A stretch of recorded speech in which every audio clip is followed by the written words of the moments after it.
Today we are going to talk about how Pray does marketing. But before we talk about this, whatever channel you're coming from, especially if you're coming from YouTube, hit the bell button if you want to get notified. Don't forget to hit the subscribe button too. Subscribe whatever platform you are coming from if you want to grow both professionally and personally. So Pray, this is my friend's company, Steve Gatena, and I've known him for a couple of years, and I thought it would be fun during this holiday season to talk about this business around God. By the way, I'm not religious at all. Pray.com, what they basically do, let's take a look at their homepage over here first, is that they're the #1 app for daily prayer and bedtime Bible stories, all right? So the way this business works is you can basically sign into your community, so whatever church you're part of, you can sign up and then everyone can kind of engage with each other. So I think, look, when you talk about things such as pets, for example, right? People are fanatics about their pets. When you talk about religion, when you talk about politics, people are fanatical about those things, right? There is immense potential to build communities within Pray.com. I mean, look at that domain, Pray, come on. You have the power of God behind this business. There's no way it shouldn't work. We will start first by basically taking a look at their SEO. So basically we're scoring them on 5 different things: SEO, content, conversion rate optimization, paid media, and then we're looking at their general marketing too. If you're religious, you're doing prayers, right? And then you might want to engage with other people. So it's perfect because it's something that you do every day. It's something that you believe in. It makes sense to have something like this, right? And people are like this, look, after weeks of doctor visits and lab tests, I'm officially cancer-free. Like, people are like, putting in prayers and they're liking it. And you can give to your community too. You can donate to your community. If you have a community in the suburbs somewhere and you don't know how to do online marketing, you just make a community on Pray.com, and then basically Pray.com will take a percentage of those donations. And then imagine, like, there's so many communities out there and they don't know what to do. Pray.com, their job is to ultimately build such a large online platform that everyone's just going to go to them when they want to create a community, right? If we open up Ahrefs, this is our SEO tool, we can see for Pray.com, it's a really good domain name. Their domain rating, which is the orange section over here, it's only 53 out of 100. It's not that high, right? The higher domain rating that you have, the better. So if you're like 70 to 80 or so on your Pray.com, you can be damn sure that when people start to publish communities and there's a lot of user-generated content coming out, it's just going to naturally grow on its own. So an example of that might be TripAdvisor, or it might be Yelp, where people are just writing reviews all the time and they just get bigger and bigger and bigger. They have all these different locations, they have all these different reviews. It's just a community that kind of continues to serve itself and serve other people. And it's easily discoverable by search. Their biggest opportunity by far is in SEO. There's no reason SEO shouldn't work for them. It's crazy that SEO doesn't work. What I want to draw your attention to here is domain rating is not that high, and referring domains, they only have 300 domains linking to them. Something is wrong here. That's not that many different websites linking to you. And they only rank for 16,000 keywords. You're telling me that there's so many different Pray keywords, there's so many different communities. You're telling me that there's only 16,000 keywords that you can rank for. There's something wrong there, okay? Traffic value is only $9,700 per month, meaning if I pay Google for that traffic, I'd be paying $9,700 a month, which is actually not that much in spend in the grand scheme, right? So if we click this over here, sure, organic search, it looks like they're going up, but they should be growing exponentially right now. Something is wrong, all right? So let's take a look at their top pages.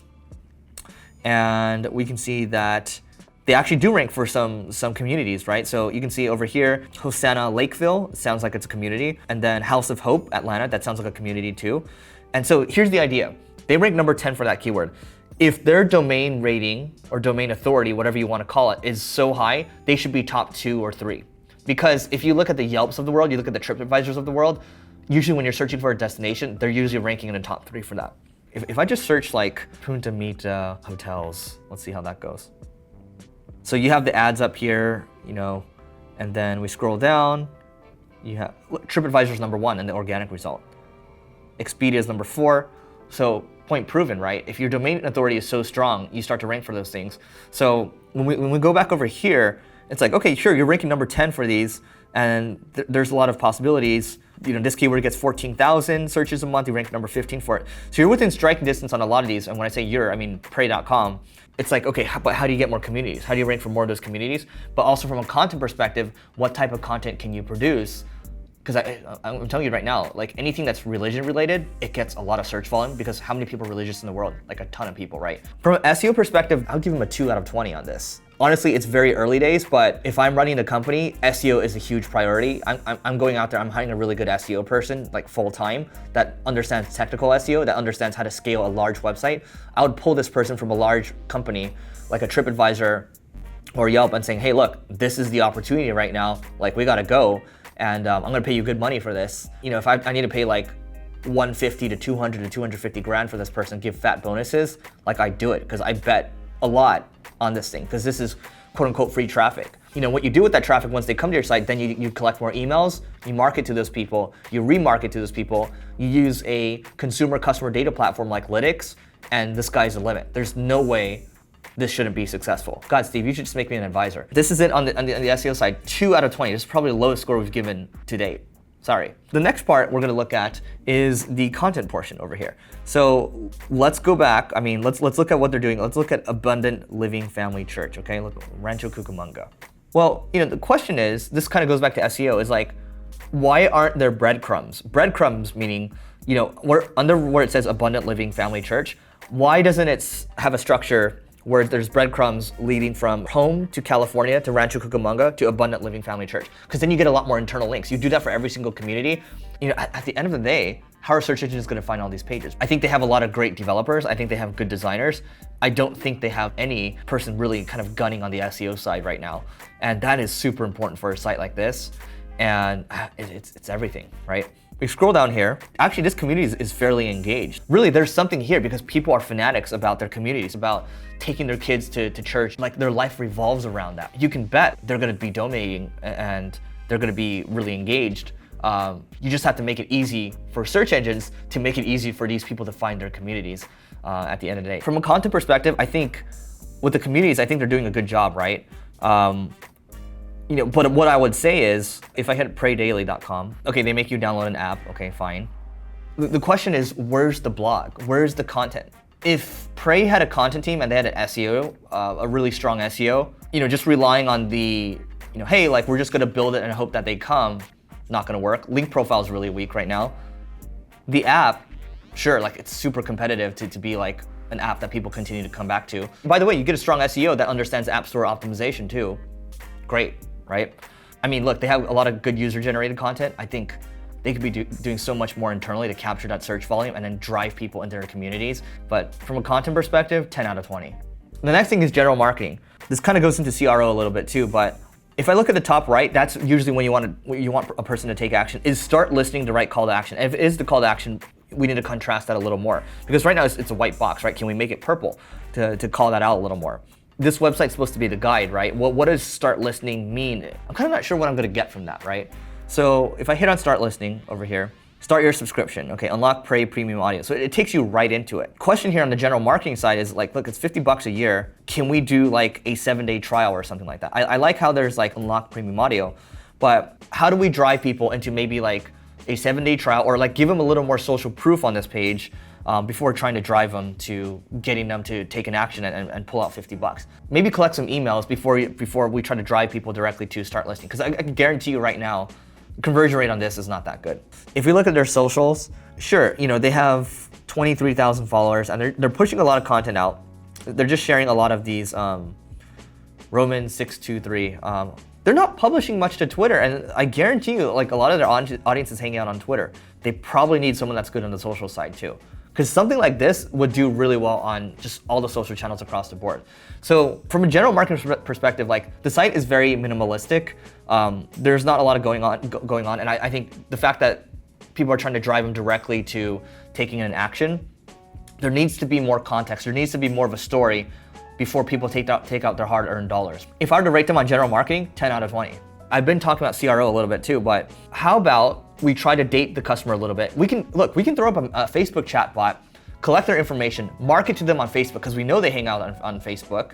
We can use a tool like ManyChat, hit them up with SMS, hit them up on email, hit them up on Facebook. We can collect all of that when we collect their information, and we can drive them through a funnel and then try to just chat with them, right? It's like, hey, like, what are you looking for? Are you looking to list a community? Are you looking to find a community? Or like, what are the main actions? And then try to drive them down that funnel, right? Or you can use a chatbot like Intercom.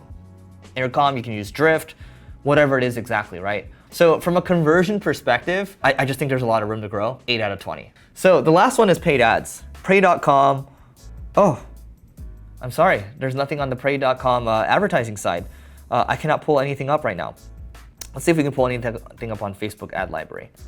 So let's pull that up. And then let's look at Pray.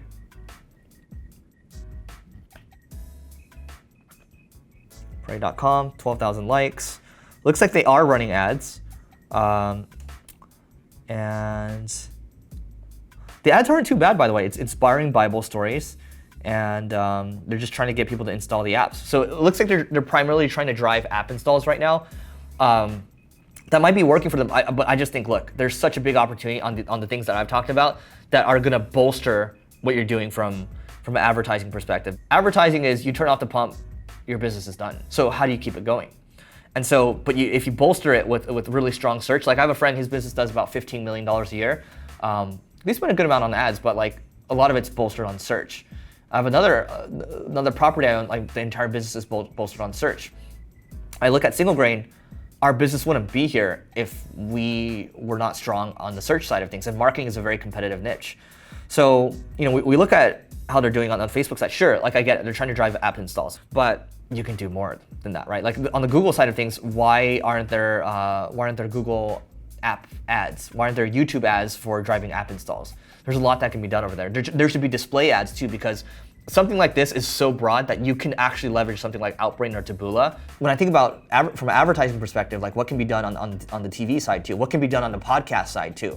That's exciting, right? But again, like when I think about a company that is VC backed, what tends to happen is the board will say, hey, look, let's start spending money on ads. It's a formula. And this is why the entrepreneurs that I hang out with that understand search really well and understand business, like they are the strongest by far, because it's such a strong advantage and they know how to leverage it. Most people don't know how to leverage it, and it's a gift from God, right?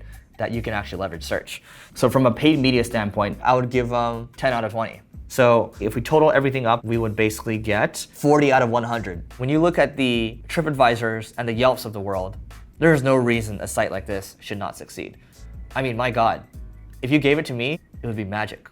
We are actually doing a premium podcast for Leveling Up right now. Go to singlegrain.com/pro and you can sign up. We have a bunch of different tiers where we're testing out where we can do like monthly Ask Me Anything, like a WhatsApp group. There's a lot that goes into that. And we have an ad-free version as well. So go to singlegrain.com/pro, check it out, and we'll see you tomorrow.